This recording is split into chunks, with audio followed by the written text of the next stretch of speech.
അമന്ത്രമക്ഷരം നാസ്തി നാസ്തി മൂലം അനൗഷധം അയോഗ്യപുരുഷോ നാസ്തി യോജക തത്ര ദുർലഭഃ.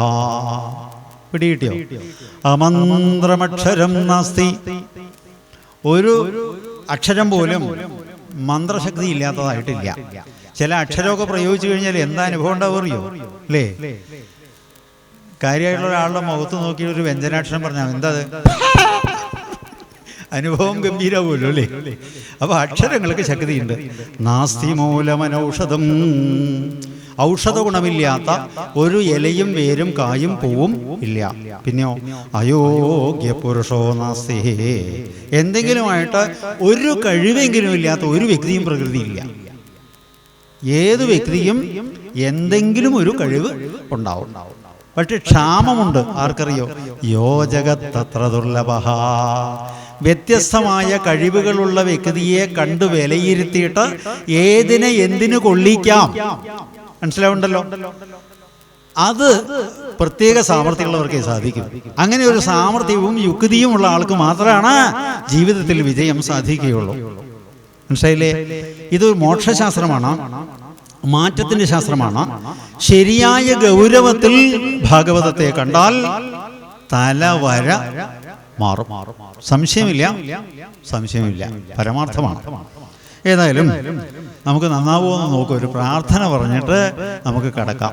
ഒരുവിധം എല്ലാവർക്കും അറിയുന്ന പ്രാർത്ഥനയാണ്. എന്താണത്?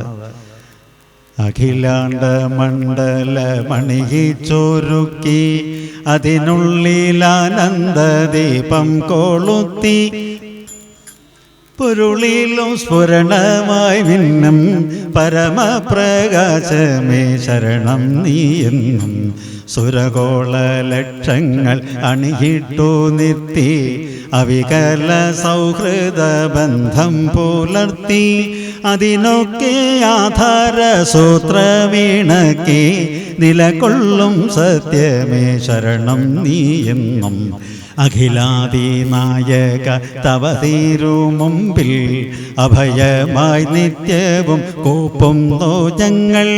സമരാദി തൃഷ്ണകൾ ആകവേ നീങ്ങി സമതയും ശാന്തിയും ക്ഷേമവും തിങ്ങി ജനതയും ജനതയും കൈകോർത്തിണങ്ങി ജനിത സൗഭാഗ്യത്തിൻ ദീപം മുഴങ്ങി നരലോകമെപ്പോഴും ആനന്ദം നേടി വിജയിക്ക നിൻ തിരുനാമങ്ങൾ പാടി. മോഹൻലാലിന്റെ ഭ്രമരം എന്നുള്ള സിനിമയിലുള്ളതാണ് അല്ലേ? ആണോ? വല്ല ഓർമ്മയും തോന്നുന്നുണ്ടോ? എവിടെയെങ്കിലും കേട്ടതായിട്ട്? വിദ്യാഭ്യാസ കാലത്ത് ചെറുപ്പത്തിൽ നമ്മളൊക്കെ പഠിച്ചിട്ടുണ്ട് അല്ലേ? ഇപ്പൊ വിദ്യാഭ്യാസം വിദ്യ ആഭാസമായും മാറിയപ്പോൾ എന്തായി? നല്ല മൂല്യങ്ങൾ മുഴുവൻ നഷ്ടപ്പെട്ടു. ശ്രദ്ധിക്കുക. ഒരു ഹിന്ദുവിനെ വിളിച്ചിട്ട് നമ്മുടെ അടിസ്ഥാനപരമായിട്ടുള്ള ഗ്രന്ഥം എന്താണെന്ന് വെച്ച് കഴിഞ്ഞാൽ അന്തം വിടും. ഓരോരുത്തർ ഓരോന്ന് പറയും. ശരിയല്ലേ? വേദം എന്നാണ് എന്ന് എത്ര പേർക്ക് ഉറച്ചു പറയാൻ സാധിക്കും? വിത് എന്ന് പറഞ്ഞാൽ അറിവ്, അറിവിന്റെ ശാസ്ത്രമാണ്.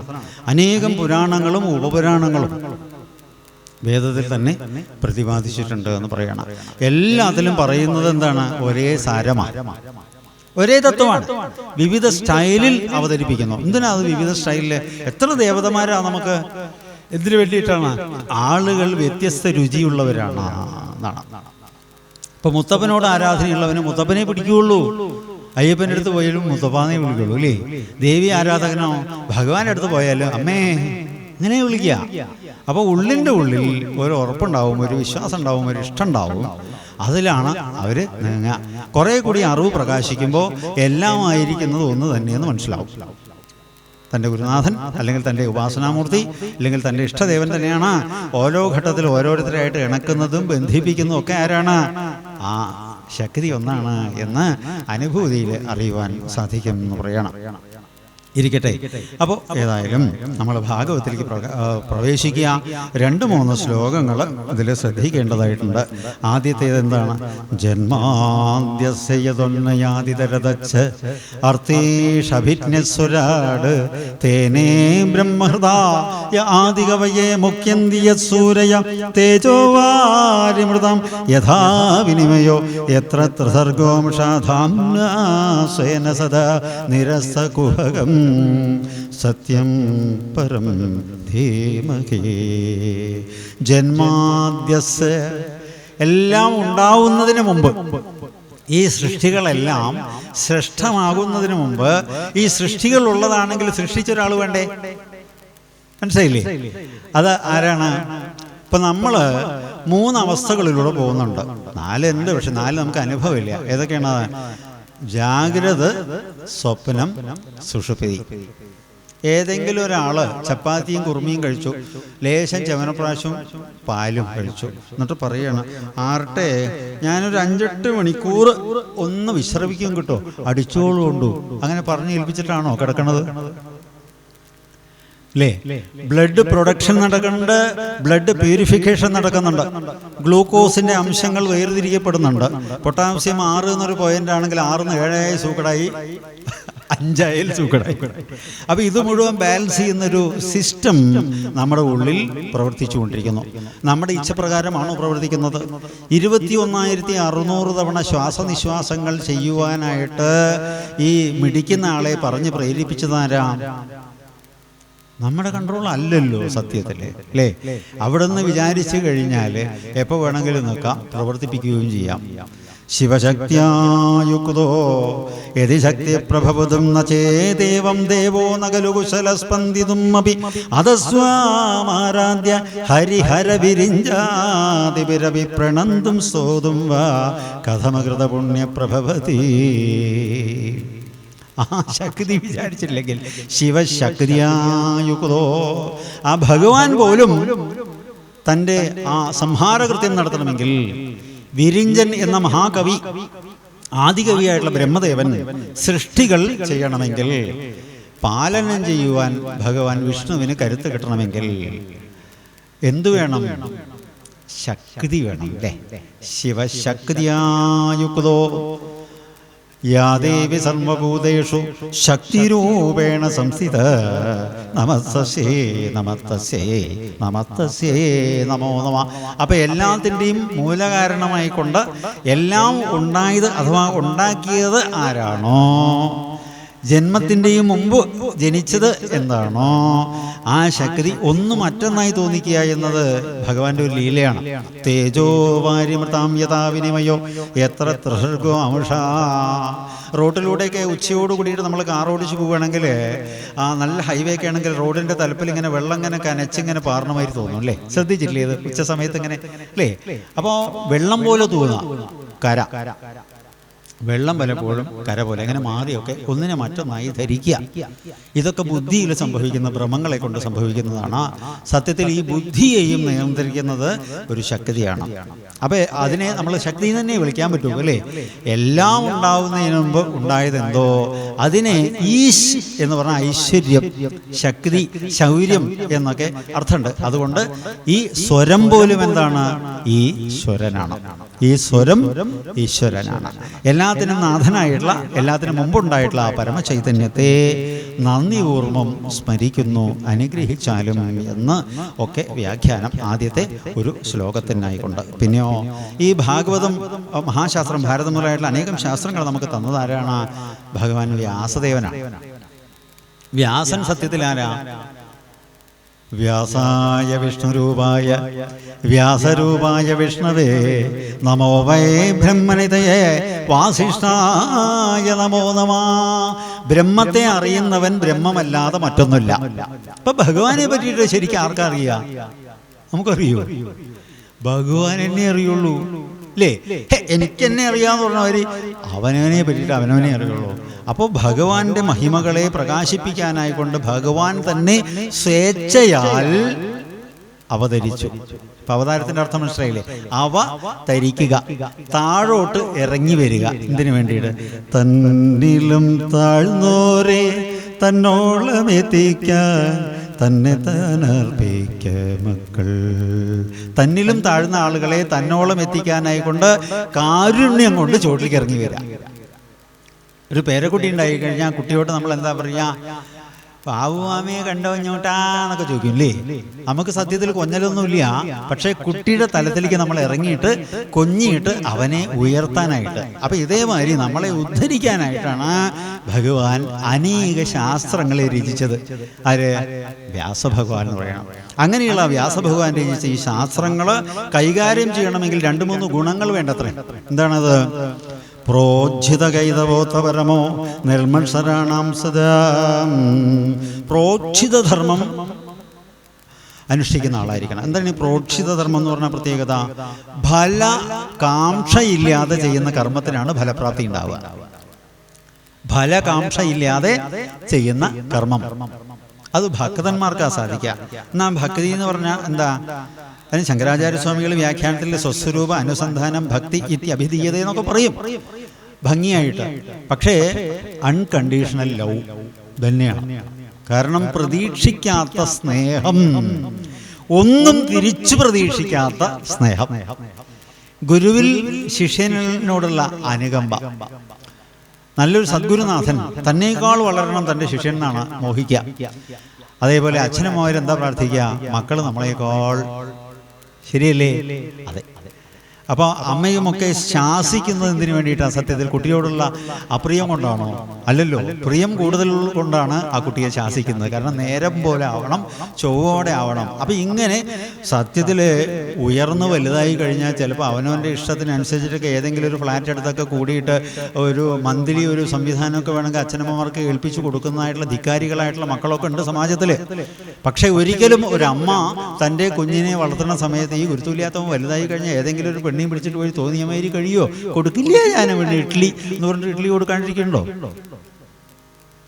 ആസ്താം താപതിയം പ്രസൂതി സമയേ ദുർവാരശൂലം യഥാ നൈരുച്യം തനുശോഷണം മലമയീ ശയ്യാച സംവത്സരി ഏകസ്യാപി നഗർഭഭാരഭരണക്ലേശസ്യ യസ്യ ക്ഷമോ ദാതും നിഷ്കൃതിരുന്നതോപി തനയത്തസ്യേ ജനനീ നമഃ. ആ ഗർഭം ഉണ്ടാവുന്ന സമയത്തെ ആഹാരത്തിന് രുചി ഉണ്ടാവില്ല.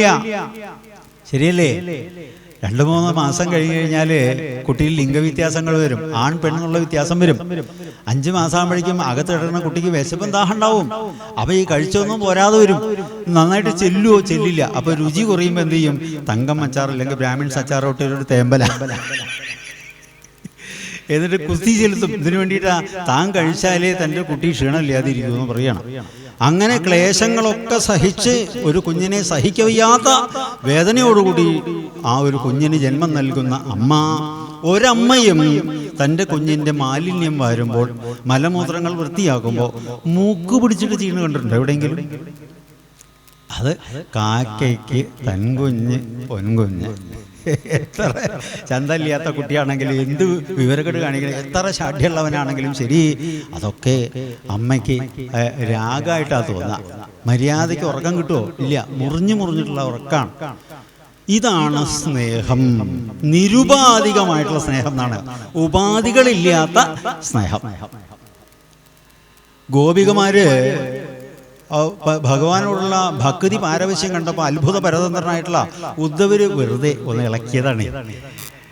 ഈ ഭക്തന്മാരെ മഹാത്മാക്കളും ഭഗവാനും ഒക്കെ ഒന്ന് ഇളക്കും കേട്ടോ. ഈ നമ്മൾ നല്ലൊരു ചിത്രം കിട്ടി എന്താ ചെയ്യുക? ചുമരിൽ തൂക്കാൻ ശ്രമിക്കും അല്ലേ? അതിനെന്താണ് ചെയ്യുക? ഒരാണി ചുമരിലടിക്കും. ആണി അടിക്കുമ്പോൾ ഓരോ അടി അടിക്കുമ്പോഴും ആണി ഒന്ന് ഇളക്കി നോക്കും. ശരിയാണോ തെറ്റാണോ? ശരിയല്ലേ? ആ ഇളക്കം നിൽക്കുന്നത് വരെ അടി കിട്ടും. പിടിയിടില്ലേ? അപ്പൊ അടി നിൽക്കണമെങ്കിൽ എന്ത് വേണം? അതിന്റെ തത്വം ഗ്രഹിക്കുക. അടി എപ്പോ നിൽക്കണം? ഇളക്കം നിൽക്കണം. ഇളക്കം നിന്നാൽ പിന്നെ അടി നിന്നു, പിന്നെ കൊട്ടുകൾ ഉണ്ടാവില്ല എന്നർത്ഥം. ഏതുവരെ കൊട്ട് സഹിക്കേണ്ടത്? പരിഭ്രമം നിൽക്കുന്നത് വരെ, ഇളക്കങ്ങൾ ഉണ്ടാവുന്നത് വരെ. ഇളക്കങ്ങൾ നിന്നാൽ അടി നിന്നു എന്ന് പറഞ്ഞാൽ പിന്നെ പരീക്ഷണം ഇല്ല എന്നർത്ഥം. ഭഗവാൻ ഏതുവരെ പരീക്ഷിക്കുക? ഒരു തലത്തിലേക്ക് ഉയരുന്നത് വരെയാണ്. അതുവരെ പരീക്ഷണങ്ങൾ ഉണ്ടായിക്കൊണ്ടിരിക്കും. വിദ്യാർത്ഥിയുടെ ക്ലാസിന്റെ റേഞ്ച് അനുസരിച്ച് പരീക്ഷയുടെ സ്വഭാവം മാറും.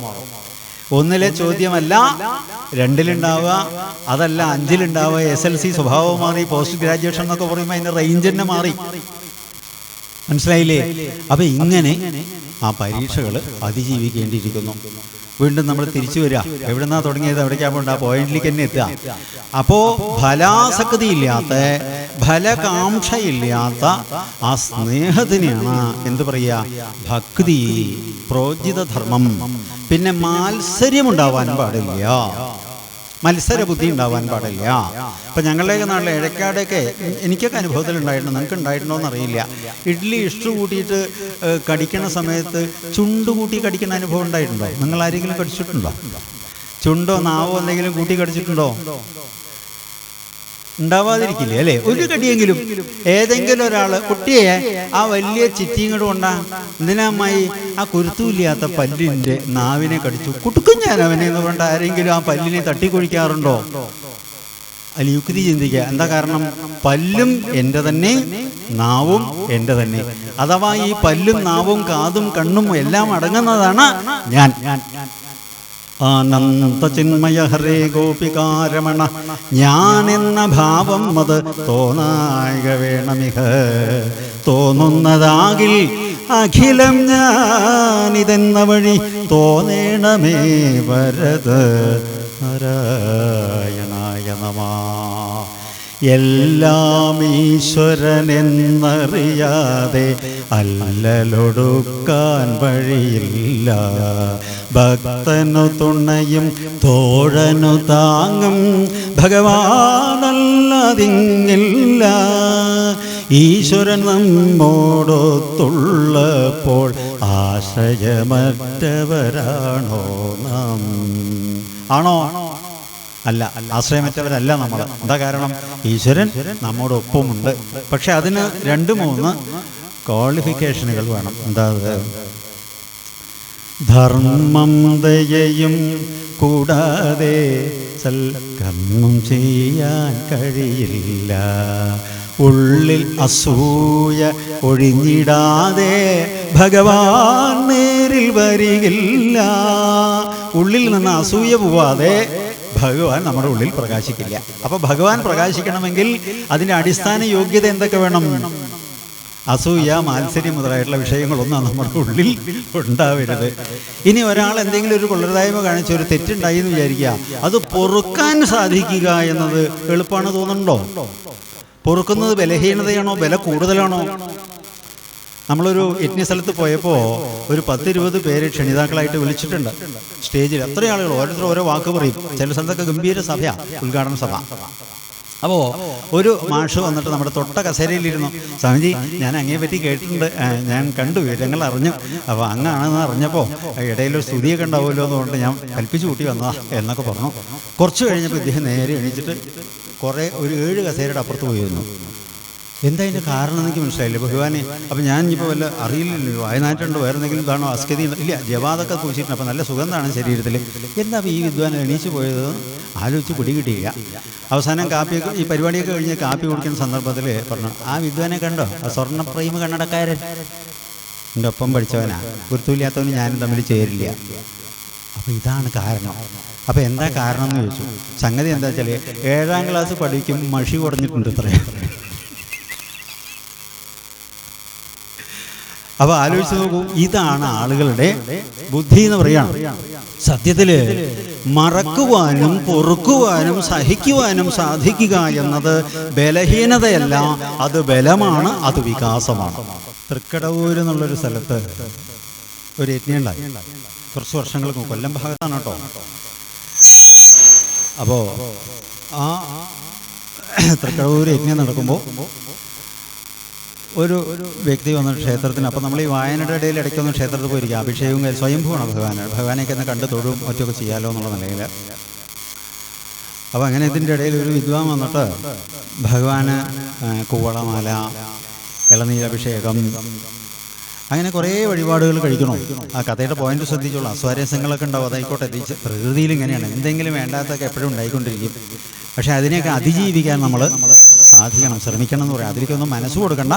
പക്ഷെ നല്ലപോലെ ആയാൽ നല്ലതെന്ന് പ്രാർത്ഥിക്കാം, അതിനുള്ള അഡ്വൈസ് കൊടുക്കാം. ബാക്കിയുള്ള ബന്ധപ്പെട്ടവരും പ്രവർത്തിച്ച് കാണിക്കട്ടെ, ഇരിക്കട്ടെ. അപ്പോൾ അങ്ങനെ ഈ സപ്താഹം കഴിയോളം ഈ കുറ്റം പറയലായി കഴിഞ്ഞാൽ സപ്താഹപ്പഴ പറയാമെന്നൊക്കെ അറിയാത്ത, അതാണ് പക്ഷേ മനസ്സ് പോകുള്ളൂ. എന്തായാലും അപ്പോൾ ഈ ആ പോയിന്റിലേക്ക് എത്തുക. ഈ വിദ്വാൻ കഴിച്ച വഴിപാടുകൾ മുഴുവൻ തൻ്റെ ശത്രുവിൻ്റെ പേരിലാണ് കഴിച്ചിരിക്കുന്നത്. അപ്പോൾ മേശാന്തി ചോദിച്ചു, ഇയാൾക്ക് വട്ടാണോടോ? കാരണം ശത്രുവിനെ പറ്റി തന്നെ ചിന്തിച്ചിട്ട് ശത്രുവിൻ്റെ പേരിലാണ് ചീട്ടാക്കിയിരിക്കണം. അപ്പോൾ അദ്ദേഹം പറഞ്ഞ മറുപടിയാണ് രസം, നമുക്കൊരു പാഠമായി. അദ്ദേഹം പറഞ്ഞ, തിരുമനസ്സേ എനിക്ക് ഇച്ചിരി വട്ടുണ്ടോന്ന് കൂട്ടിക്കോ, കുഴപ്പമില്ല. ഇയാൾ എഴുതിയിരുന്ന് ഇയാൾ മറ്റേ ആളുടെ പേരാടോ എന്ന് മേശാന്തി പറയുകയാണ്. അപ്പം അദ്ദേഹം പറഞ്ഞ മറുപടി, തിരുമനസ്സേ അവനെ കൊണ്ടുള്ള ശല്യം സഹിക്കുന്നില്ല, ബുദ്ധിയില്ലെന്നേ, എന്ത് ചെയ്യുവാനാ? ഭഗവാൻ അനുഗ്രഹിച്ച് അങ്ങ് മനസ്സിരുത്തി പ്രാർത്ഥിക്കണം. പുഷ്പാഞ്ജലിയൊക്കെ ചെയ്യുമ്പോൾ ഭഗവാനോട് മനസ്സിരുത്തി ഒന്ന് പൂവിട്ടേക്കണേ, അവന് നല്ല ബുദ്ധി കൊടുക്കട്ടെ ഭഗവാൻ. അപ്പോൾ സത്യത്തിൽ തൻ്റെ ശത്രു ഇല്ലാതാവണം എന്ന് ധരിച്ചുകൊണ്ട് ശത്രു സംഹാര പുഷ്പാഞ്ജലി കഴിക്കുന്നവൻ്റെ പ്രാർത്ഥനയാണോ ഭഗവാൻ ഇഷ്ടപ്പെടുക? അല്ല, ആ ശത്രുവിന് വിവേകശൂന്യത കൊണ്ടാണ് അവനിങ്ങനെ പെരുമാറുന്നത്, അവന് കൂടി ബുദ്ധി ഉണ്ടാവട്ടെ എന്ന് പ്രാർത്ഥിക്കുന്നവൻ്റെ പ്രാർത്ഥനയാണോ ശ്രേഷ്ഠം? മനസ്സിലാവുണ്ടോ? അതെ. അപ്പം നമ്മൾ ഉയരും തോറും നമ്മൾക്ക് പലതും സഹിക്കുവാനും പൊരുത്തപ്പെടുവാനും സാധിക്കും. ഇനി അനേക ശാസ്ത്രങ്ങൾ പഠിച്ചിട്ടും നമ്മുടെ ഉള്ളിൽ ഈ ഗുണങ്ങൾ പ്രകാശിക്കുന്നില്ലെങ്കിൽ നമ്മളിതൊന്നും കണ്ടിട്ടുമില്ല, പഠിച്ചിട്ടുമില്ല. മനസ്സിലാവുണ്ടോ? ഇത് വളരെ പ്രധാനമായിട്ടുള്ള വിഷയമാണ്. അനേക കാലങ്ങളായിട്ട് യജ്ഞം നടന്നിട്ടും യജ്ഞത്തിൻ്റെ ഭാഗമായിട്ടും ആളുകളിൽ മാറ്റങ്ങൾ സംഭവിക്കുന്നില്ല എങ്കിൽ അറിയേണ്ടതുപോലെ അറിഞ്ഞിട്ടില്ല, ഉൾക്കൊള്ളേണ്ടതുപോലെ ഉൾക്കൊണ്ടിട്ടില്ല. അനേകം സപ്താഹം കേൾക്കണ്ട, ഒരു ശ്ലോകം പോലും കാണാപ്പറ്റും പഠിക്കണ്ട, ഒരൊറ്റ സപ്താഹം മനസ്സിരുത്തി ശ്രവിച്ചാൽ മതി, അവനിൽ മാറ്റങ്ങൾ ഉണ്ടാവും. ഇത് വളരെ ഒരു വസ്തുതയാണ്. ഏതായാലും ആ ശ്ലോകം പൂർത്തിയാക്കാം.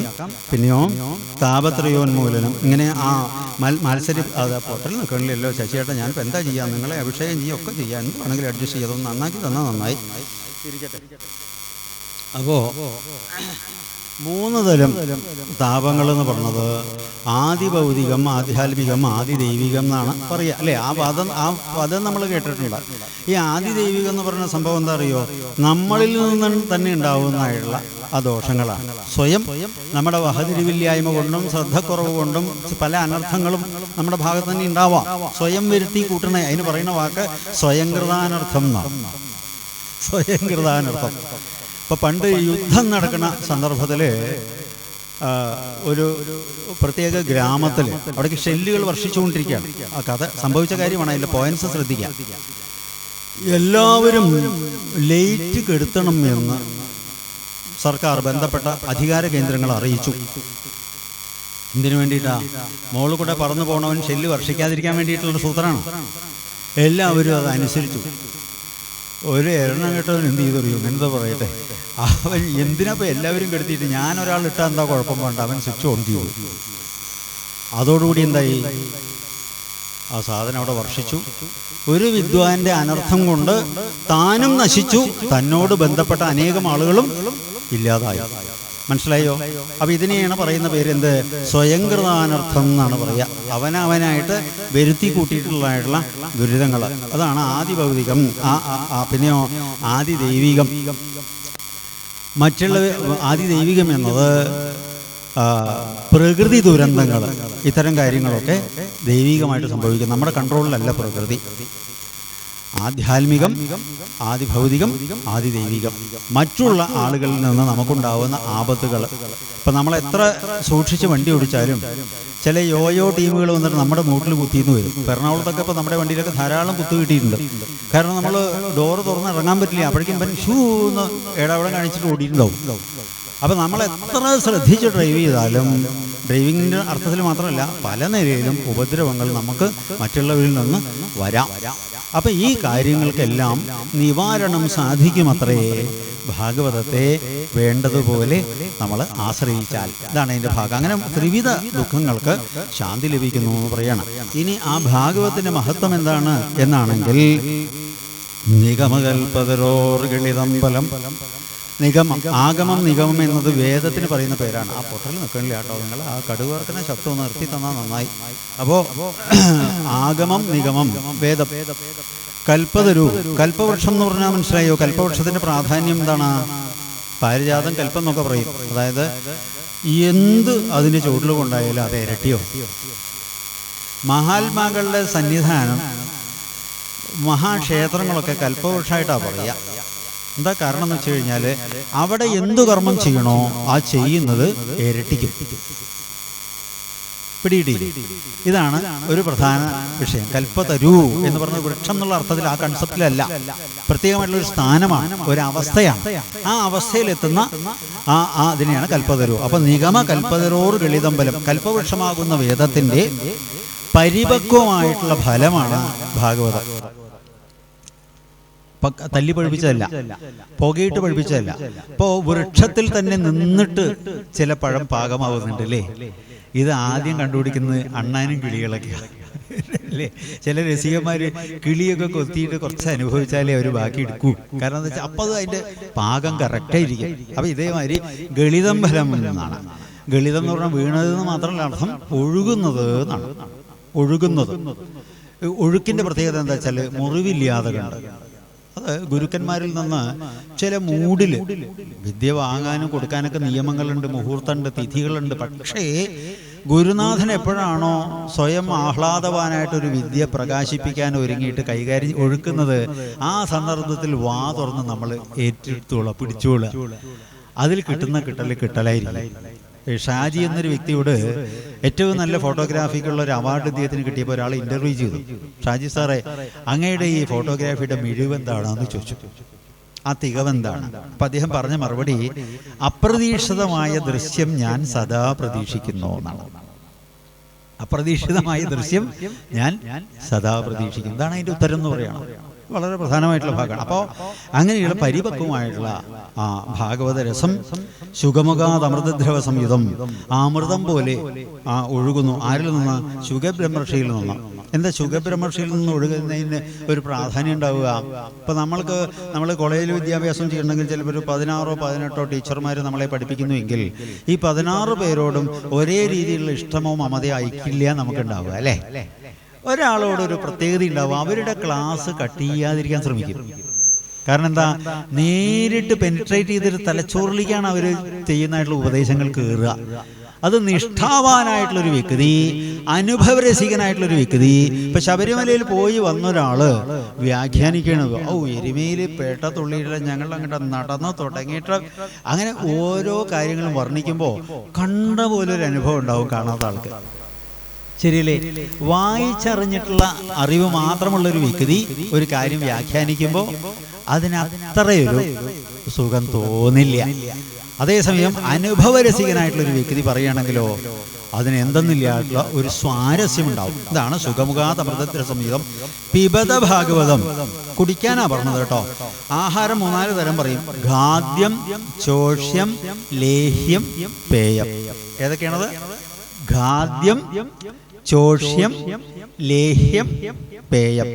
ഖാദ്യം എന്ന് പറഞ്ഞു കഴിഞ്ഞാൽ കടിച്ചു തിന്നുന്ന രീതി. ഇപ്പൊ ആപ്പിളോ മാങ്ങയോ ചോറൊക്കെ നമ്മൾ കടിച്ചു തിന്നുക ചെയ്യുക. കമ്മറക്കെട്ട് മുട്ടായിയൊക്കെ പഴയ കാലത്ത് കമ്മറക്കെട്ട് എന്നൊരു മുട്ടായി ഉണ്ടായിരുന്നു അല്ലേ? നല്ല കടുപ്പാണത്. അതെ, അത് കടിച്ചു തിന്നണം. പിന്നെയോ ലേഹ്യം, അങ്ങനെ ഒരു പരിവുണ്ട്. ചോഷ്യം, ചോക്ലേറ്റ് മാതിരി നുണഞ്ഞുകൊണ്ട് അങ്ങനെ. പിന്നെയോ പേയം. പേയം എന്ന് പറഞ്ഞാൽ കുടിക്കുന്നത്. പക്ഷെ ഈ കുടിക്കുന്നതിന്റെ പ്രാധാന്യം എന്താ അറിയോ? ഏത് പ്രായക്കാർക്കും കുടിക്കണത് പറ്റും. കാരണന്മാർക്കും ജ്യൂസ് ഇഷ്ടമാണ്, കുട്ടികൾക്കും ജ്യൂസ് ഇഷ്ടമാണ്, ചെറുപ്പക്കാർക്കും ഇഷ്ടമാണ് അല്ലേ? അപ്പോൾ ഇതേമാതിരി പിബത ഭാഗവതം രസമാലയ മുഹുരഹോരസികാവ് ഭാവുകാഹ. ഇനി ഭാഗവത് 3 ഇതിൻ്റെ വർണ്ണനയാണ്. പിന്നെയാണ് ഭാഗവത്തിലേക്ക് പ്രവേശിക്കുന്നത്. അതാ നൈമിഷേ സൂതമാസീന അഭിമാദ്യം. അപ്പോൾ ആ നൈമിഷാരണ്യം എന്നൊരു ഭൂമിയിൽ, എന്ന നൈമിഷാരണ്യ ഭൂമിയുടെ പ്രത്യേകത നിമി ശീർണമായ സ്ഥലം, ചക്രം. 4 യുഗങ്ങളുണ്ട് അല്ലേ? ഏതൊക്കെയാണ് യുഗം? കൃതം എന്ന സത്യയുഗം, ത്രേത, ദ്വാപര, കലി. കാരണം എന്താണ് ഈ 4 യുഗങ്ങളുടെ പ്രാധാന്യം? ധർമ്മതൽപരരായുള്ളവർ കൃതത്തിങ്കൽ പിറക്കുവോ. ധർമ്മ താല്പര്യമുള്ള ആളുകൾ കൃതത്തിൽ ജനിക്കും. പിന്നെയോ ധർമാർത്ഥ തൽപരന്മാര് ത്രേതയിൽ. ആദ്യം സത്യയുഗം എന്ന കൃതയുഗത്തിൽ എല്ലാവരും ധർമ്മതൽപരരായിരിക്കും. ധർമ്മത്തിന് വേണ്ടി ആരും ആഹ്വാനം ചെയ്യേണ്ട, ചുമരെഴുത്തൊന്നും വേണ്ട. ധർമ്മ അർത്ഥതൽപരന്മാർ ത്രേതയിലുണ്ടാവും. ധർമ്മ അർത്ഥ കാമതൽപരന്മാര് ദ്വാപരയില്. ധർമ്മം, അർത്ഥം, കാമം. കലിയിലോ ധർമ്മം പോയി, അർത്ഥകാമന്മാര്. മനസ്സിലായില്ലേ? ഇപ്പൊ ഒരു ക്ഷേത്രത്തിൽ പൂജാതി വിഷയങ്ങൾക്ക് ആയിക്കോട്ടെ, അല്ലെങ്കിൽ വേറെ എന്ത് കാര്യത്തിനും ചോദിച്ചു കഴിഞ്ഞാൽ എന്ത് കിട്ടുന്നല്ലേ ചോദിക്കുക ആദ്യം, ശരിയല്ലേ? അപ്പൊ ആദ്യം മുൻഗണന ഏതിനു വന്നു? സമ്പത്തിനു വന്നു.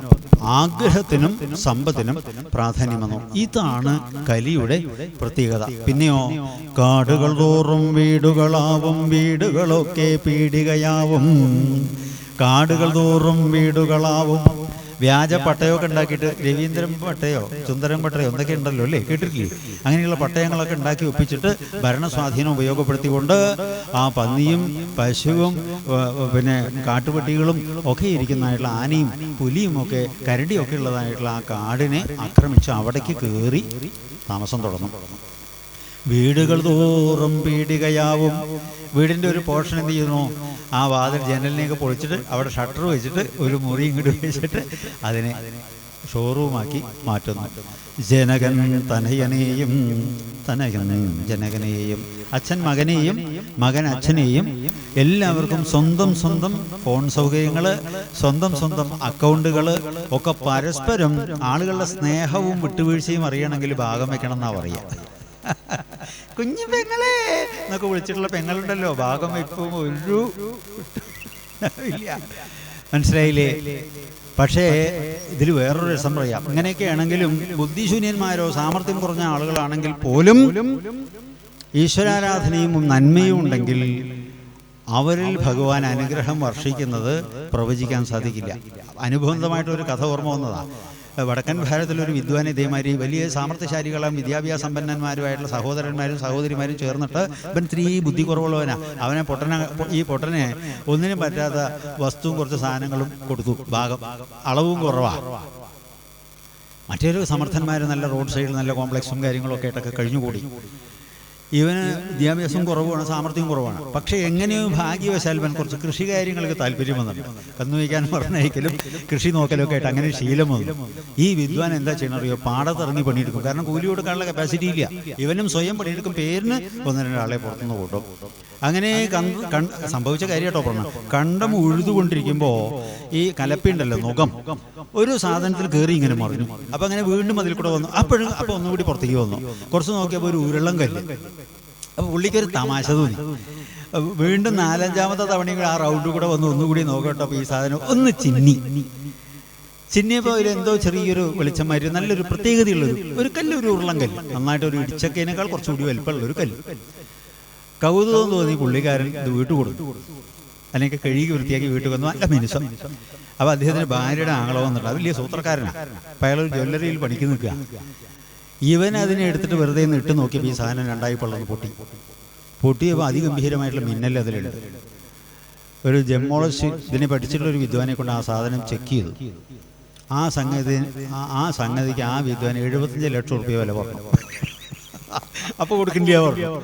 അങ്ങനെ 1 കോടിയുടെ മുകളിൽ ആ ഇടിച്ചക്ക പോലത്തെ കല്ലിനെ വിറ്റു. ഇതിൽ വല്ല തത്വമുണ്ടോ? സംഭവിച്ച കാര്യമാണ്. ഇതിൽ വല്ല തത്വം നമുക്ക് പിടിച്ചെടുക്കാനുണ്ടോ? നമ്മളിൽ ഒരു ആത്മാർത്ഥതയും ആശാരഹിതമായിട്ടുള്ളൊരു മനസ്സും വിദ്വേഷം ഇല്ലാത്തൊരു ബുദ്ധിയുമുണ്ടെങ്കിൽ ഭഗവാൻ നമ്മളിൽ നിർഗളമായിട്ട് കൃപ വർഷിക്കും. നമ്മളൊന്നും തെരഞ്ഞു പോണ്ട. ഇരിക്കേണ്ടവൻ ഇരിക്കേണ്ടിടത്ത് ഇരിക്കേണ്ടതുപോലെ ഇരുന്നാൽ മറ്റ് പലതും നമ്മുടെ മുമ്പിൽ ഇരുന്നോളും. മനസ്സിലായോ? യാതൊന്നും നേടിയാൽ മറ്റൊന്നും നേടേണ്ടയോ? ആ നേടേണ്ടതിനെ നേടുക എന്നതാണ് ജീവിതത്തിൽ പ്രധാനമായിട്ട് ചെയ്യേണ്ടത്. ആ നേട്ടം കൈവരിച്ചാൽ എന്തായി അറിയോ? ബാക്കിയെല്ലാം വന്നു ചേരും. ഇതാണ് അതിൻ്റെ താല്പര്യം. ഏതായാലും ഈ കലി ആരംഭിച്ചപ്പോ ഈ കലിയിൽ സർവത്ര അപകടമാവുമെന്ന് കണ്ടുകൊണ്ട് ബ്രഹ്മദേവനെ എല്ലാവരും ആശ്രയിച്ചു. എല്ലാവരും ഒരേ അടിക്കൊന്നും മരിക്കില്ലല്ലോ. അപ്പൊ പറഞ്ഞു കുട്ടികളെ, നിങ്ങൾ വിഷമിക്കുകയൊന്നും വേണ്ട, ഞാനൊരു ചക്ര ഉരുട്ടി വിട്ടുതരാം. ഇത് എവിടെയാണോ നിന്ന് വിലയിക്കുന്നത് അവിടെ നിങ്ങൾ കൂടിക്കോളൂ. അത് നൈമിഷാരണ്യം എന്ന് പറയും. അവിടെ കലി ബാധിക്കില്ല എന്ന് പറഞ്ഞു. അങ്ങനെ അദ്ദേഹത്തിനെ ഇവരൊക്കെ അങ്ങോട്ട് പോയി. അങ്ങനെ ലോകക്ഷേമം ഉദ്ദേശിച്ചു. കാരണം ആളുകളുടെ ബുദ്ധി നന്നാവണം. അങ്ങനെയാണ് കേട്ടോ. ഇതിൽ നമുക്ക് ഒരു ക്ഷേത്രം പൊളിഞ്ഞ് പാളീശായി കിടക്കണമെന്ന് വിചാരിക്കും. ഒരു നാട്ടിൽ ഓരോ ആളുകൾക്ക് ഓരോ ടെൻഡൻസി ഉണ്ടാവും. കപടന്മാരും കള്ളക്കച്ചവടം ചെയ്യുന്ന ആളുകൾ അവരെ സങ്കേതമാക്കി മാറ്റും. ശരിയില്ലേ? വേറെ ചില ഗാനങ്ങൾ ആലപിക്കുന്ന സ്ത്രീകളാണെങ്കിലും പുരുഷന്മാരും അതിന് വേറൊരു രീതിയിൽ ഉപയോഗപ്പെടുത്തും. ഒരു മഹത്വമുള്ളൊരു വ്യക്തി ഈ പൊളിഞ്ഞു കിടക്കുന്ന ക്ഷേത്രം കണ്ടാൽ അയാളുടെ ഉള്ളിൽ അതൊരു നീറ്റലോ കിടന്നുറക്കം വരില്ല. ദോഷം മറിച്ചിട്ടുള്ള മാതിരി അങ്ങോട്ടും ഇങ്ങോട്ടും. പിന്നെ പുള്ളിയുടെ ചിന്ത എന്താ അറിയുക, കുറച്ച് ആളുകളെ വിളിച്ചു കൂട്ടിയിട്ട് അതിനെ പുനർനവീകരണം കഴിച്ചിട്ട് ഒരു വിളക്ക് തിരിയും കാണിക്കാനുള്ളൊരു പണി ചെയ്യണമെന്നല്ലേ തോന്നുക. ശരിയല്ലേ? യുക്തിയിലേൽ ഇതാണ് കാര്യം എന്ന് പറയണം.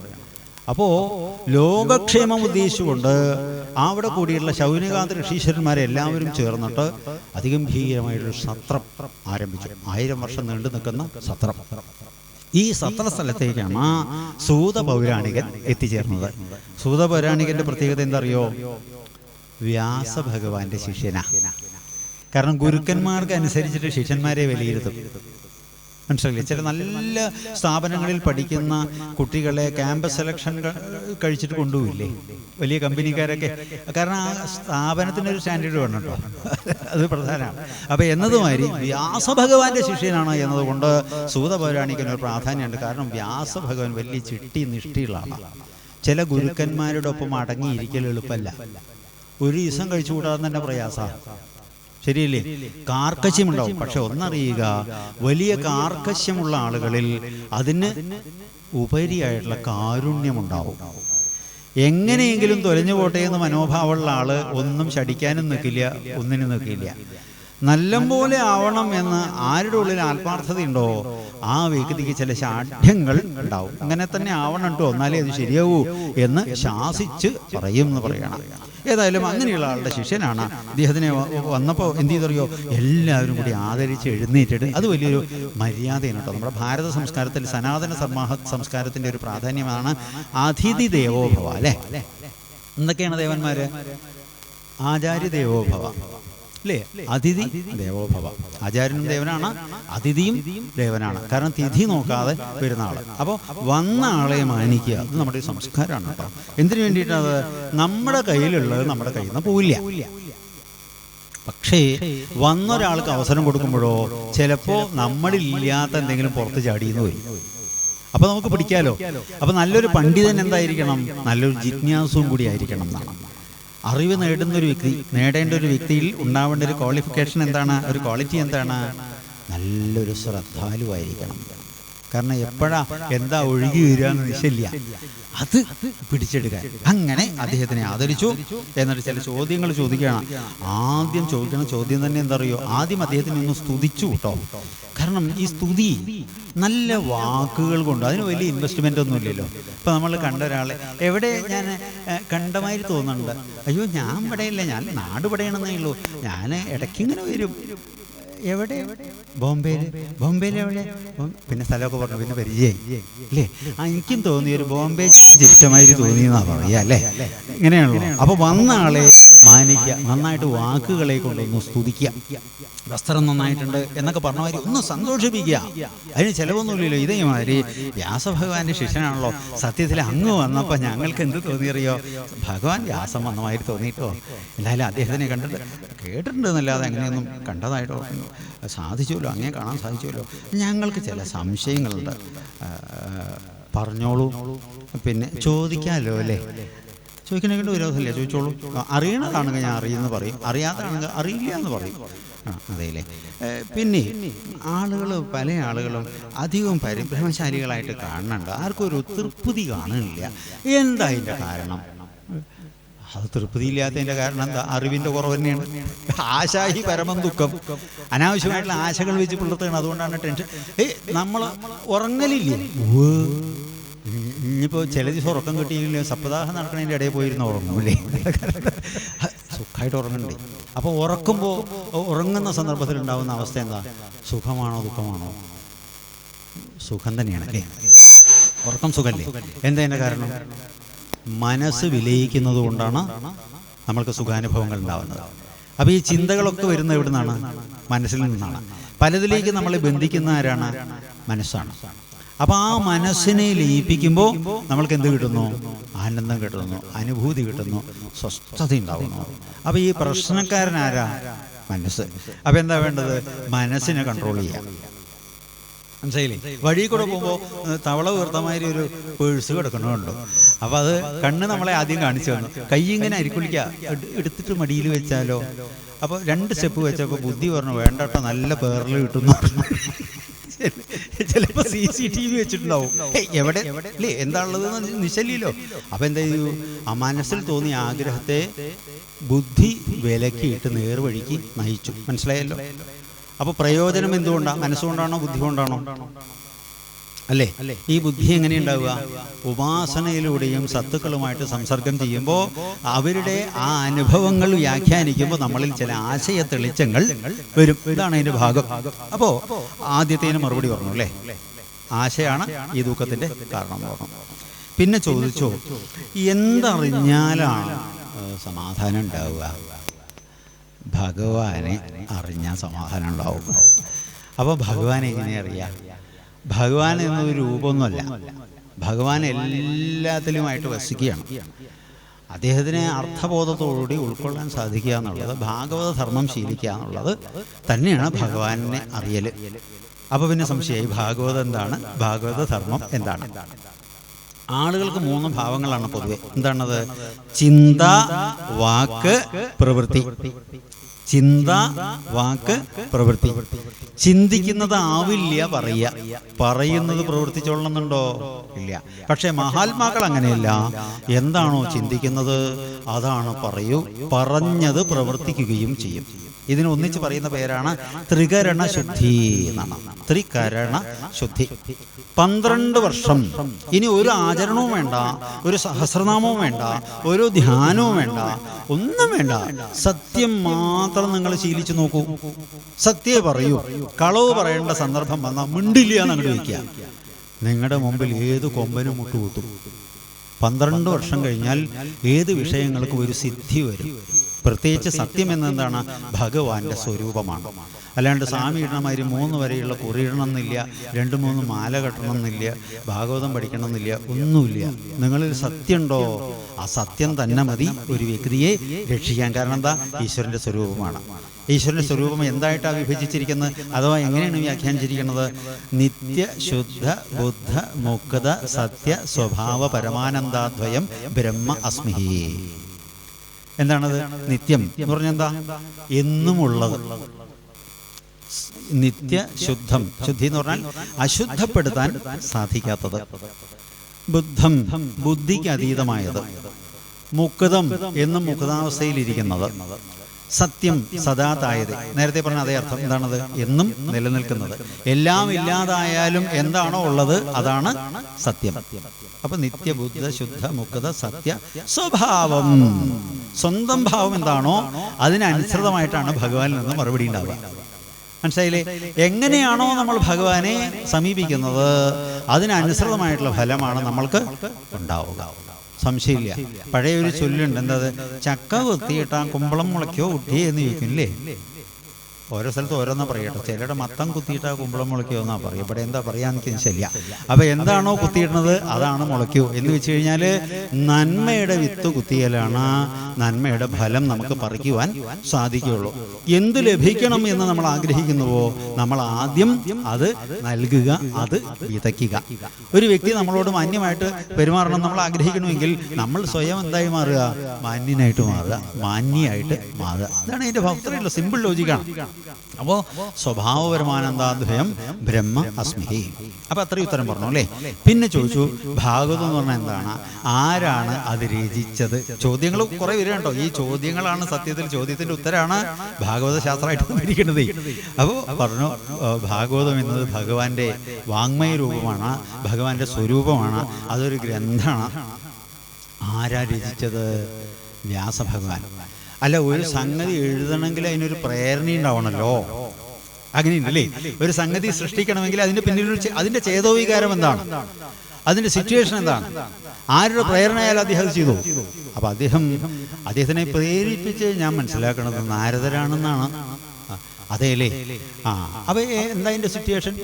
അപ്പോൾ അദ്ദേഹം പറഞ്ഞു, ശമ്യാപ്രാസം എന്ന തൻ്റെ ആശ്രമത്തിൻ്റെ മുറ്റത്ത് ഇങ്ങനെ ഇരിക്കുമ്പോൾ ഒരു തൃപ്തി കുറവ് അദ്ദേഹത്തിന് ഫീൽ ചെയ്തിരുന്നു. അനേകം ശാസ്ത്രങ്ങൾ, ലക്ഷത്തിലധികം ശ്ലോകങ്ങളിലെ ഭാരതമൊക്കെ രചിച്ചിട്ടും അദ്ദേഹത്തിനൊരു തൃപ്തി ഉണ്ടായിരുന്നില്ല.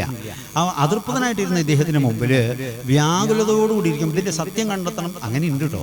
നമ്മുടെ ഉള്ളിൽ എന്തിനെങ്കിലും പറ്റിയിട്ടുള്ളൊരു ചോദ്യം ഉണ്ടായാൽ അതിൻ്റെ ഉത്തരം നമ്മുടെ മുമ്പിൽ വരും.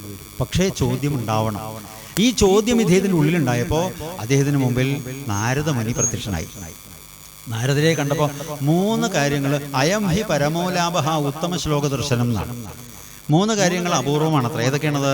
മനുഷ്യത്വം, മുമുക്ഷുത്വം, മഹാപുരുഷ സംശ്രയം. മനുഷ്യത്വം, മുമുക്ഷുത്വം, മഹാപുരുഷ സംശയം. മനുഷ്യൻ്റെ ആ ദേഹം കിട്ടുക എന്നത് വളരെ അപൂർവമാണ്. പിന്നെയോ മുമുക്ഷുത്വം, മോക്ഷത്തിനുള്ള ആഗ്രഹം ഉണ്ടാവുക. മനസ്സിലായില്ലേ? അതും റയറായിട്ടുള്ള ആളുകൾക്ക് മാത്രമേ സാധിക്കുകയുള്ളൂ. പിന്നെ മഹാപുരുഷ സംശ്രയം, മഹാപുരുഷന്മാരുമായിട്ട് സമ്പർക്കം പുലർത്താൻ സാധിക്കുക. മഹാന്മാരുടെ ഉള്ളിൽ നമ്മളെ പറ്റി സ്മരിക്കുവാനും ഓർക്കാനും ഇടവരുന്നുവെങ്കിൽ ആ വ്യക്തി രക്ഷപ്പെട്ടു. അപ്പോൾ ഈ 3 കാര്യം റയറാണ്. എന്താണ്? മനുഷ്യത്വം, മുമുക്ഷുത്വം, മഹാപുരുഷ സംശയം. ഞാനൊന്ന് 3ഉം നേടിയതായിട്ട് എനിക്ക് തോന്നണോ എന്ന് നമസ്കരിച്ചു വ്യാസഭഗവാൻ. ആരുടെ മുമ്പിൽ? നാരദരുടെ മുമ്പിൽ. അപ്പോൾ നാരദർ ചിരിച്ചു. അപ്പോൾ പറഞ്ഞു, വ്യാസ, എന്തോ അങ്ങേക്ക് പ്രയാസമായി തോന്നണ, എന്താ ഒരു ആലസ്യം, എന്ത് പറ്റി? അപ്പോൾ അദ്ദേഹത്തിൻ്റെ വിഷമങ്ങളൊക്കെ പറഞ്ഞു. അപ്പോൾ എനിക്ക് ഒരു തൃപ്തി തോന്നണില്ല. അപ്പോൾ അദ്ദേഹം പറഞ്ഞു, അങ്ങ് ഭഗവാനെ ശാസ്ത്രീയമായിട്ടൊക്കെ വ്യാഖ്യാനിച്ചു. അങ്ങയുടെ വൃത്തഭംഗിയും രചനാ വൈഭവമൊക്കെ അസാമാന്യമാണ് കേട്ടോ, സാധാരണ. പക്ഷേ ഭഗവാന്റെ ലീലയെ പറ്റിയിട്ടും ആ ഭക്തി ഉൽപ്പാദിപ്പിക്കുന്ന നിലയിൽ, ഉത്ഭവിക്കുന്ന നിലയിലുള്ള ഒരു രചന ആയില്ലേ അങ്ങയുടെ. ശാസ്ത്രീയമായിട്ട് വിശദീകരിക്കുന്നുള്ളത് ശരിയാണ്. പക്ഷെ യാതൊന്നറിഞ്ഞാലാണോ രോമാഞ്ചം ഉണ്ടാവുക? അത്തരത്തിലുള്ള ഇൻസ്പയർ ചെയ്യിക്കുന്ന തരത്തിലുള്ള ഒരു രചന. അതൊന്ന് ആലോചിക്കൂ, അതിനെപ്പറ്റി ചിന്തിക്കൂ. എങ്ങനെ ചെയ്യുക? നോക്കൂ, നാമമാണ് രൂപമായിട്ട് വരുന്നത്. അപ്പോൾ അതിൻ്റെ ശ്രദ്ധിക്കണേ, നാമമാണ് രൂപമായിട്ട് വരുന്നത്. അദ്ദേഹത്തിനെ ആശ്രയിച്ചാൽ അദ്ദേഹത്തിൻ്റെ രൂപം കാണുന്നില്ല. നാമത്തെ ആശ്രയിച്ചാൽ ആ നാമം നിങ്ങളെ രൂപത്തിലേക്ക് എത്തിക്കും. ഞാൻ അനുഭവം അങ്ങനെയാണ്. ഈ മഹാത്മാക്കൾ എപ്പോഴും സ്വാനുഭവം പറയും. എന്തിനു വേണ്ടിയിട്ടാണ്? മറ്റുള്ളവരെ പ്രചോദിപ്പിച്ചിട്ട് അതിലേക്ക് ഘടിപ്പിക്കാൻ വേണ്ടിയിട്ടാണ്. അല്ല, അതെങ്ങനെയുണ്ടായത്? ഞാനിപ്പോൾ ഈ കാണുന്ന നാരദരൊന്നും ആയിരുന്നില്ല നേരത്തെ. അതിൻ്റെ ഒരു വേറൊരു കഥ ഇട്ടു. അല്ല, അങ്ങേക്ക് തിരക്കുണ്ടോ? അങ്ങനെയാണ് മഹാത്മാക്കൾ. അങ്ങനെ ഒന്ന് വിട്ടുപിടിക്കും. എന്തിനാണെന്നറിയോ? ഇവന് ജിജ്ഞാസയുണ്ടോ എന്ന് നോക്കി. കാരണം വേദം വ്യാഖ്യാനിക്കുമ്പോൾ ഒരു പ്രധാനമായിട്ടുള്ള പ്രമാണമുണ്ട്. എന്താ അത്? കാടരോട് മൂടരോട് വേദമുരയാത്, ചേനയോട് ചേമ്പിനോട് ദേഹമുരയാത്. പഠിഞ്ഞില്ലേ? കാടരോട് മൂഢരോട് വേദമുരയാത്, ചേനയോട് ചേമ്പിനോട് ദേഹമുരയാത്. കാടന്മാരോടും മൂഢന്മാരോടും വേദവിഷയങ്ങൾ പറയരുത്. അതേമാതിരിയാണ് ചേനയോടും ചേമ്പിനോടും ദേഹം സമ്പർക്കം ചെയ്യാൻ പാടില്ല. അപ്പോൾ അദ്ദേഹം പറഞ്ഞു, അല്ല, എനിക്കത് അറിയണം എന്ന് ആഗ്രഹമുണ്ട് എന്ന് പറഞ്ഞപ്പോൾ അദ്ദേഹം പറയണം. ഞാൻ ചുരുക്കി പറയാട്ടോ. പണ്ട് പൂർവ്വജന്മത്തിൽ ഞാൻ ഒരു ഹോം നേഴ്സിൻ്റെ മകനായിരുന്നു. ഒരു വീട്ടിൽ വേല ചെയ്യുന്ന ഒരായയുടെ മകനായിരുന്നു. അല്ല, അതിലിപ്പോൾ എന്താ കുഴപ്പം? ഓരോരുത്തരും മക്കളായിട്ടാണല്ലോ ഓരോരുത്തർ. അല്ല, അതിൻ്റെ കുഴപ്പമില്ല. എന്താ? എൻ്റെ അഡ്രസ്സേ കെ നാരദൻകുട്ടി എന്നാണ് ഉണ്ടായിരുന്നതേ. എന്താ കെ നാരദൻ കുട്ടിക്ക് കുഴപ്പം? അല്ല, കെ കല്യാണി എന്നർത്ഥത്തില്ല. അപ്പം എന്താ അച്ഛൻ്റെ പേര് നിശ്ചല്യ. അങ്ങനെയുണ്ടോ? അങ്ങനെ ഉണ്ടായി. അങ്ങനെയാണ്. ആദ്യം ഒരു ജന്മിഗൃഹത്തിൽ അദ്ദേഹത്തിൻ്റെ അമ്മ വേലയ്ക്ക് നിന്നപ്പോൾ എല്ലാവരെയും സ്നേഹിച്ചും സേവിച്ചും കഴിയണം എന്നൊക്കെയാണല്ലോ വേലക്കാരുടെ ധർമ്മം. അങ്ങനെ എല്ലാവരെയും സ്നേഹിച്ചും സേവിച്ചുമൊക്കെ കഴിഞ്ഞു. എല്ലാവരെയും സ്നേഹിച്ചും സേവിച്ചുമൊക്കെ കഴിഞ്ഞപ്പോൾ എല്ലാവരെയും അങ്ങനെ സ്നേഹിച്ചും സേവിച്ചും കഴിയാൻ വയ്യല്ലോ. അങ്ങനെ ആയപ്പോൾ എന്തായി? അങ്ങനെ ആയപ്പോൾ അവർ മെല്ലെ അവിടെ നിന്ന് ഒഴിവാക്കി. അവള് ശരിയല്ല, അവള് വൃത്തിയും വെടുപ്പില്ല. അങ്ങനെയാണല്ലോ. ഒരു ഇഷ്ടക്കുറവ് വന്നു കഴിഞ്ഞാൽ എന്തെങ്കിലും കുറ്റം ഉണ്ടാക്കും അല്ലേ? കുറ്റം ആരോപിക്കും. അങ്ങനെ കുറ്റം ആരോപിച്ചുകൊണ്ട് അവളെ പുറത്താക്കി. പക്ഷെ ആ ദൈന്യത കണ്ടിട്ട് ഒരു കൃപാലുവായിട്ടുള്ളൊരു വ്യക്തിക്ക് അവൾക്ക് ആശ്രയം കൊടുക്കണമെന്ന് തോന്നി. പാവം നിറവയറായിട്ട് നടക്കേണ്ട ഒരു പെൺകുട്ടി ആരും ഇല്ല. മോളോ വൈക്കിണ പണിയൊക്കെ ചെയ്തിട്ട് ഇവിടെ കൂടിക്കോളൂ കേട്ടോ എന്നും പറഞ്ഞിട്ട് കൃപയുള്ള ആളുകൾ എന്നും ഉണ്ട് കേട്ടോ, എപ്പോഴും ഉണ്ടാവും. അങ്ങനെ അവർക്ക് അഭയം കൊടുത്തു എന്ന് പറയണം. ഈ ഭക്തന്മാരുടെ ഗൃഹത്തിലേക്ക് മഹാത്മാക്കൾ എപ്പോഴും വരും, ഇഷ്ടപ്പെടും. പ്രധാനമായിട്ട് 12 മാസമാണല്ലോ ഒരു കൊല്ലം. ഇവിടെ എങ്ങനെയില്ലേ? 8 മാസം ഇത്തിരി കുഴപ്പമില്ലാതെ പോവാം. 4 മാസം അതികഠിനമായിട്ടുള്ള കാറ്റും കോളും മഴയിരിക്കും. അപ്പോൾ ബുദ്ധിമാന്മാരെന്താ ചെയ്യറിയോ? ഒരു മന്ത്രത്തെ എടുത്ത് പുരച്ഛരണം ചെയ്തത്, ദേഹശോധനമൊക്കെ ചെയ്തിട്ട് ഉഴിച്ചിലും പുഴിച്ചിലും ഒക്കെ നടത്തി ഒരു മന്ത്രം പുരച്ഛരണം ചെയ്ത് സ്വസ്ഥമായിട്ടൊരു ഭാഗത്ത് കൂടും. ആര്? മഹാത്മാക്കൾ, ഭക്തന്മാര്. ഇത് കൂടുന്നത് എവിടെയായിരിക്കും അറിയോ? ഏതെങ്കിലും ഭക്തന്റെ ഗൃഹത്തിലാണ്. എന്തിനാ ഈ ഭക്തന്റെ ഗൃഹത്തിൽ കൂടുന്നതിന്റെ ഗുണം എന്താ? ഈ ഭക്തന്റെ ധർമ്മം എന്താ അറിയോ? മഹാത്മാക്കളെ സേവിക്കുക എന്നാണ്. വ്യാളാലയ ദ്രുമാഹാത്തെ അപ്യതിരിക്കുന്ന അതിബലാഹ എന്നൊരു ഭാഗമുണ്ട്. എന്ന് വെച്ചാൽ എത്ര കോടി രൂപയുടെ ഗംഭീരമായിട്ടുള്ള സൗധമാണെങ്കിലും ഒരു ഭക്തന്റെ പാദധൂളി അവിടെ പതിഞ്ഞിട്ടില്ലെങ്കിൽ വിഷസർപ്പം വസിക്കുന്ന പൊത്തുപോൽ ഞാൻ അതിന് ഉപേക്ഷിക്കും എന്നാണ്. ആരുടെ വാക്കാത്? ഭഗവാന്റെ. അപ്പൊ ഒരു ഗൃഹമാവുന്നത് എപ്പോഴാ? ഭക്തന്മാരുടെ സമ്പർക്കം ഉണ്ടാവുമ്പോഴാണ്. മനസ്സിലായില്ലേ? അപ്പൊ ഭക്തനൊരു കെട്ടിവയ്പ്പും വേണ്ട, ആരെങ്കിലുമൊക്കെ മനസ്ഥിതിയുള്ള ആളുകൾ അവനെ ശുശ്രൂഷിച്ചോളും. ശുശ്രൂഷിക്കുന്നതിലൂടെ നേട്ടം മഹാത്മാവിനാണോ ഈ ഭക്തന്മാർക്കാണോ വരിക? സംശയം വേണ്ട, മഹാത്മാക്കൾക്കല്ല. അവർക്ക് ഒന്നിൻ്റെ ആവശ്യമില്ല. ആരാലാണോ സേവിക്കപ്പെടുന്നത് തൻ്റെ എനർജിയുടെ നല്ലൊരു ശതമാനം ആരിലേക്ക് പോകുന്നു? ആ ഭക്ത മന്ദിരത്തിലേക്ക് പോകുന്നു. ഇതാണ് അതിൻ്റെ പരമാർത്ഥം. അപ്പൊ അങ്ങനെ ചാതുർമാസ്യ വ്രതത്തിനായിക്കൊണ്ട് കുറച്ച് ഋഷികൾ ഈ വീട്ടിൽ വന്നു. അപ്പൊ ഈ നല്ലവന്മാര് വല്ലതും പറയോ? ഇല്ല. അവരെന്തേ പറയോ? ആ ഭഗവാന്റെ തിരുനാമങ്ങൾ. ശരിയല്ലേ? എരടി വീഴാൻ പോയാലും അവരെന്താ പറയാ? ഹരേ കൃഷ്ണ, അമ്മേ എന്ന് പറയാന്നല്ലാതെ 2-3 മുദ്രാവാക്യങ്ങൾ അവരുടെ നാവിൽ വരില്ല. എന്തൊക്കെയത്? ആവോ, അയ്യോ, വയ്യ എന്നൊന്നും പറയില്ല. കാരണം കുറേ തവണ ആവൂ എന്ന് പറഞ്ഞാൽ എന്തായി? പിന്നെ ആവും. വയ്യ എന്ന് പറഞ്ഞാൽ വഹിക്കുവോ? വഹിക്കില്ല. വഹിക്കുന്നൊരു പ്രതീക്ഷയിലാണല്ലോ നമ്മൾ ഇറങ്ങേണ്ടത്. മഹാൻ ഭാവേന മഹത് ഭവതി. നമ്മൾ എന്താണോ ഭാവിക്കുന്നത് അതായി തീരുന്നതാണ്. അങ്ങനെ ഉത്സാഹത്തോടുകൂടി അവരെപ്പോഴും ഭഗവാന്റെ തിരുനാമങ്ങൾ അങ്ങനെ ചൊല്ലി വന്നപ്പോൾ കുറച്ച് കഴിഞ്ഞപ്പോൾ എന്തായി അറിയോ? ഈ കുട്ടിക്കും ഒരിഷ്ടം വന്നു. എന്തിൽ? നാമത്തിൽ. അങ്ങനെ ആ കുട്ടി അതിനെ അങ്ങോട്ട് ആശ്രയിക്കുകയല്ല, അത് ഈ കുട്ടിയുടെ ഒരു സ്വഭാവത്തിൻ്റെ ഭാഗമായിട്ട് മാറി. ആ നാമം ചൊല്ലുക എന്നുള്ളത് കുട്ടിയുടെ സ്വഭാവത്തിൻ്റെ ഭാഗമായിട്ട് മാറി. അങ്ങനെ ഒരു ദിവസം ഈ ഋഷികൾ തിരിച്ചു പോകേണ്ട സമയമായി. അവ ഈ മഹാത്മാക്കളായിട്ട് പഴകിയിട്ട് പോകുമ്പോൾ ഒരു സങ്കടം വരും അല്ലേ? ശരിയല്ലേ? ഏത് സ്ഥലത്തും ഇപ്പോൾ നമ്മൾ അനവധി സപ്താഹങ്ങളും നവാഹമൊക്കെ നടത്തിയിട്ടോ, പക്ഷെ ഒരു സ്ഥലത്തുനിന്നെങ്കിലും സ്വാമിയെ നാളെ ഇപ്പോൾ ഒരു 2 മണിയാകുമ്പോഴേക്കൊക്കെ തീരില്ലേ, പിടുത്തം പെട്ടില്ലേ? കഴിഞ്ഞു കിട്ടി ഭഗവാൻ. അങ്ങനെ ഒരു സ്ഥലത്തുനിന്നെങ്കിലും പറഞ്ഞിട്ടില്ല കേട്ടോ. അവസാനമാകുമ്പോൾ എന്താ പറയുക? നാളെ തീരില്ലേ, ഉച്ചയ്ക്ക് പോവോ, ഇനി അടുത്തപ്പോഴും എവിടെയെങ്കിലും വരുന്നുണ്ടോ, എന്തിനാ കാണാലോ എന്നാ പറയേ അല്ലേ? അപ്പൊ ഭക്തന്മാര് തമ്മിൽ ഇണങ്ങിയിട്ട് പിരിയുമ്പോൾ ഒരു സങ്കടം ഉണ്ടാവും. അപ്പൊ ഈ മഹാത്മാക്കൾ പോണോ എന്ന് അറിഞ്ഞപ്പോ കുട്ടിയുടെ സങ്കടമായി. സ്വാമിമാമയെ പോണല്ലേ എന്ന് ചോദിച്ചു. സ്വാമിമാർക്കും വലിയ സങ്കടമായി. അദ്ദേഹം മോനും ഇങ്ങോട്ട് വാ, വിഷമിക്കൊന്നും വേണ്ട, നാമം പറഞ്ഞേരാ കേട്ടോ, അതെല്ലാം തരും. എനിക്ക് എന്താണോ എപ്പോൾ എന്താ ആവശ്യമാണോ അത് ആ ശക്തി എത്തിച്ചോളും. ആ നാമത്തെ ആശ്രയിച്ചാൽ മതി എന്നും പറഞ്ഞിട്ട് നമസ്തുഭ്യം ഭഗവതേ വാസുദേവായ ധീമഹി പ്രദ്യുമ്നായ അനിരുദ്ധായ നമസംഘർഷണായ ച ഈ മന്ത്രം ഉപദേശിച്ചു. ഇനി അതിന്റെ ഷോർട്ടായിട്ട് 4 അക്ഷരം ഉണ്ട് കേട്ടോ. നാരം എന്ന് പറഞ്ഞാൽ എന്താ എനിക്കറിയോ? ഇല്ല, കേട്ടോളൂ. ജീവജാലങ്ങൾ എന്നാണ് അർത്ഥം. അയനം എന്ന് പറഞ്ഞാൽ അറിയോ? ഇല്ല. അയനം എന്ന് പറഞ്ഞാല് ആശ്രയം. അപ്പൊ ജീവജാലങ്ങൾക്ക് ആശ്രയമായവൻ ആരാത്? നാരായണൻ. അത് പിടിച്ചോളൂ, വേണ്ടത് കിട്ടിക്കോളൂ എന്ന് പറഞ്ഞു. അങ്ങനെ മന്ത്രോപദേശം കഴിഞ്ഞു. അവര് പോവുകയും ചെയ്തു. ഈ കുട്ടിക്ക് എന്തായി അറിയോ? അറിയാതെ ഇതിലേക്കൊരു രസം വന്നു. ഇപ്പോൾ നാരായണീയം വായിക്കണ ചേച്ചിമാരുണ്ടാവാം, സഹസ്രനാമം ചൊല്ലണവരുണ്ടാവാം. ആദ്യമൊക്കെ എന്താ ചെയ്യാം? ഓം സാന്ദ്രാനന്ദാവബോധാത്മകം അനുപമ്യം കാലദേശാവധിഭ്യം നിർമുക്തം നിത്യമുക്തം. അറിയാതൊരാട്ടം വരില്ലേ? ഏതെങ്കിലും പുസ്തകത്തിൽ ചൊല്ലുമ്പോൾ ആടണം എന്ന് എഴുതിയിട്ടുണ്ടോ? ഈ ആട്ടം എങ്ങനെയാ വരുന്നത്? ആ ഉള്ളിൽ ആനന്ദം എന്നറിയുമ്പോൾ അല്ലേ? അങ്ങനെ ആ നാമത്തിൽ ഒരു അഭിരുചി വന്നപ്പോ സദാ ജപിച്ചുകൊണ്ടായി. ആ ശബ്ദത്തിൽ രാഗം വന്നു എന്ന് പറയണം.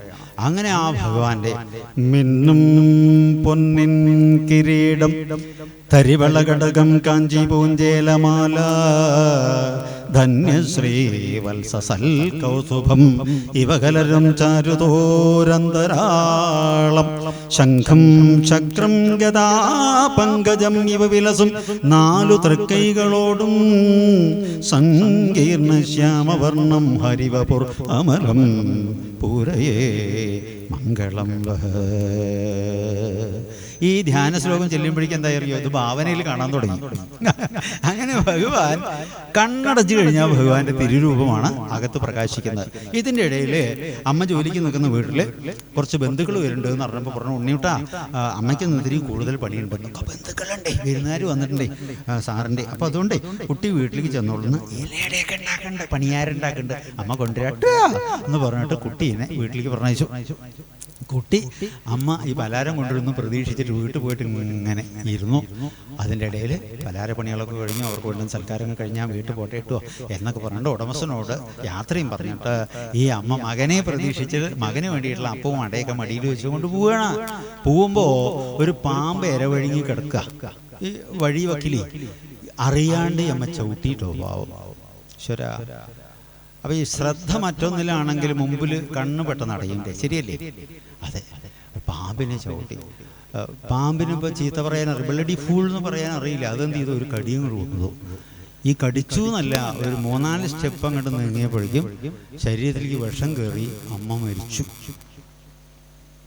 സാധാരണ മനുഷ്യന്മാരെന്താ ഉണ്ടാവുക, താൻ ഉദ്ദേശിച്ച വിധത്തിൽ ഭഗവാന്റെ അനുഗ്രഹം ഉണ്ടായില്ല, അല്ലെങ്കിൽ ഫലം ഉണ്ടായില്ല, പ്രതീക്ഷിച്ച് നടന്നില്ല എന്ന് പറഞ്ഞു കഴിഞ്ഞാൽ തേങ്ങയാണ് ഭഗവാൻ എന്ന് പറഞ്ഞിട്ട് പെട്ടെന്ന് അനുഗ്രഹം കിട്ടുമ്പോൾ വേറെ വല്ല മൂർത്തികളുണ്ടോ നോക്കും, മൂർത്തികളെ മാറ്റും, ഇല്ലെങ്കിൽ വഴിപാട് മാറ്റും, സ്റ്റൈല് മാറ്റും, അനുഷ്ഠാനം മാറ്റും, ഇല്ലെങ്കിൽ ഈ വായൊന്നും വേണ്ടാന്ന് പറയും. അങ്ങനെ ചെയ്യുക. പക്ഷേ ഈ കുട്ടിയുടെ ഉള്ളിൽ ഈ മഹാത്മാക്കളുടെ കൃപ ധാരാളമായിട്ടുള്ളത് കൊണ്ടും ഭഗവാൻ അകത്ത് പ്രകാശിച്ചത് കൊണ്ടും കുട്ടിക്ക് എന്തേ തോന്നിയതറിയോ, ഓ ആ ഒരു പ്രാരബ്ധം കഴിഞ്ഞു എന്നാ തോന്നിയത്. അമ്മ പോയപ്പോൾ ആ ഒരു ഉത്തരവാദിത്വം കൂടിയിട്ട് തൻ്റെ കഴിഞ്ഞു കിട്ടി, താൻ അത്രയും സ്വതന്ത്രനായി എന്നാ തോന്നിയത്. കാരണം തൻ്റെ കർമ്മം അങ്ങനെയാണ്. ഈശ്വര മാർഗത്തിലേക്ക് പോകുമ്പോൾ നമ്മുടെ കെട്ടുകൾ ഓരോന്നായിട്ട് അഴിഞ്ഞുകൊണ്ടിരിക്കും. സത്യത്തിൽ നമ്മൾ പരിഭ്രമിക്കേണ്ട, മനസ്സിലായില്ലേ? ഭഗവാൻ പ്രത്യേകം പറയുന്നുണ്ട് വാമന ചരിത്രത്തില്, ഞാൻ ആരെങ്കിലും നന്നാക്കാൻ തീരുമാനിച്ചാൽ, എൻ്റെ ശ്രദ്ധ വന്നാൽ, ഞാൻ ഒരാളെ സെലക്ട് ചെയ്താൽ ഞാൻ ആദ്യം ചെയ്യാം അവൻ്റെ സ്ഥാനത്തെ തെറിപ്പിക്കുന്ന പറഞ്ഞത്. പിന്നെയോ ഞാൻ അവൻ്റെ ധനവും തകരാറാക്കും. അപ്പോൾ ഒരു വ്യക്തിയുടെ സ്ഥാനവും പോയി ധനവും പോയി കഴിഞ്ഞാൽ എന്താ ഉണ്ടാവുക, പിന്നെ വേണ്ടവരെ മുട്ടുള്ളൂ, ശരിയല്ലേ? കുളത്തിൽ നിറയെ വെള്ളം ഉണ്ടെങ്കിലേ അല്ലേ മെന്നെ എന്തേ കുറച്ച് നീർക്കോലിയും തവളയും കിട്ടുമോ? എന്തിനാ, ഞാൻ പുതിയൊരു കുളം കുഴിക്കുന്നുണ്ട്, 18-ാം തീയതി ഉദ്ഘാടനം, കുറച്ച് കൊടുന്നിടാനാ. വേണ്ട, കുളം കുഴിച്ചിട്ട് അതിൽ വെള്ളം വന്നാൽ നീർക്കോലിയും വരും തവളയും വരും. കുളം പറ്റിയാലോ എവിടേക്കാ ചങ്ങായിമാർ പോകണമെന്ന് വല്ല നിശയുണ്ടോ? ഇത്രയേ ഉള്ളൂ. അധികാരവും ധനവും കയ്യിലുണ്ടോ, ധാരാളം ആസ്വാദകന്മാരും അല്ലേ ആരാധികമാരും നമ്മുടെ പുറകെ ഉണ്ടാവും. ഇല്ലെങ്കിൽ ഒന്നും ഉണ്ടാവില്ല. അവൻ ഏകനായിട്ടുള്ള ഈ കുട്ടിക്ക് തോന്നി, അത് ഭഗവാന്റെ അനുഗ്രഹമാണ് തോന്നി. ആ കുട്ടി എനിക്ക് ആ നേരത്തെ ഉള്ളിൽ കണ്ടത് ഒന്നുകൂടി ഒന്ന് കണ്ണല്ലോ എന്ന് ഉള്ളിലേക്ക് തോന്നി. കാരണം എന്താ, അമ്മമാര് പറഞ്ഞത് അദ്ദേഹം അനുഭൂതിയിലാണ് കണ്ടത്. ഒട്ടൊന്നുറങ്ങിയാൽ നല്ല ഭംഗി കണ്ണൻ, ഒരുങ്ങിയില്ലെന്നാലും ഭംഗി തന്നെ. മരതക വന്ദനൻ ഗുരുവായൂരോമന കണ്ണനെ കാണാൻ എന്തു ഭംഗി. എന്തൊരു ഭംഗി അദ്ദേഹത്തിനെ കാണാൻ അല്ലേ? ഒരുങ്ങിയാലും ഭംഗി, ഒരുങ്ങിയില്ലെങ്കിലും ഭംഗി. ചിരിയും മധുരം, അധരം മധുരം, വദനം മധുരം അല്ലേ? ഹസിതം മധുരം, നയനം മധുരം, മധുരാധിപതി അഖിലം മധുരം. ആ ഭഗവാനെ കണ്ടത് മതിയല്ലാന്ന് തോന്നി. അങ്ങനെ ആ ദൃഢമായിട്ടുള്ള നിശ്ചയത്തോടുകൂടി പ്രാർത്ഥനയോടുകൂടി ലേശം വേദനയോടും പരിഭവത്തോടു കൂടിയിട്ട് ഭഗവാൻ എന്താ എൻ്റെ മുമ്പിൽ വരാതിരിക്കാൻ മതിയായില്ലല്ലോ എന്ന് ആ പറഞ്ഞപ്പോൾ ഒരു അശരീരി വചസ്സുണ്ടായി. ഈ കണ്ട രൂപഭാവങ്ങളെ ആ മനസ്സിൽ ഉറപ്പിച്ചിരുന്നോളൂ. ഈ ജന്മത്തിൽ ഞാൻ നൽകാവുന്നൊക്കെ നൽകിയിട്ടുണ്ട്. അടുത്ത ജന്മം നിനക്ക് എൻ്റെ പാർഷദനായിട്ട് കൂടാൻ സാധിക്കുമെന്ന് ഭഗവാൻ അനുഗ്രഹിച്ചു. ഈ പ്രതീക്ഷയോട് കൂടിയിട്ട് നാരദക്കുട്ടി അങ്ങനെ കഴിഞ്ഞു. കാലമായപ്പോൾ പഴന്തുണി ഉപേക്ഷിക്കുന്ന മാതിരി ആ ദേഹത്തെ ഉപേക്ഷിച്ചു. അടുത്ത ജന്മം ബ്രഹ്മദേവന്റെ മാനസപുത്രനായിട്ട് ഇദ്ദേഹം ജനിച്ചു. ഇതാണ് കേട്ടോ വ്യാസാന്റെ കഥ.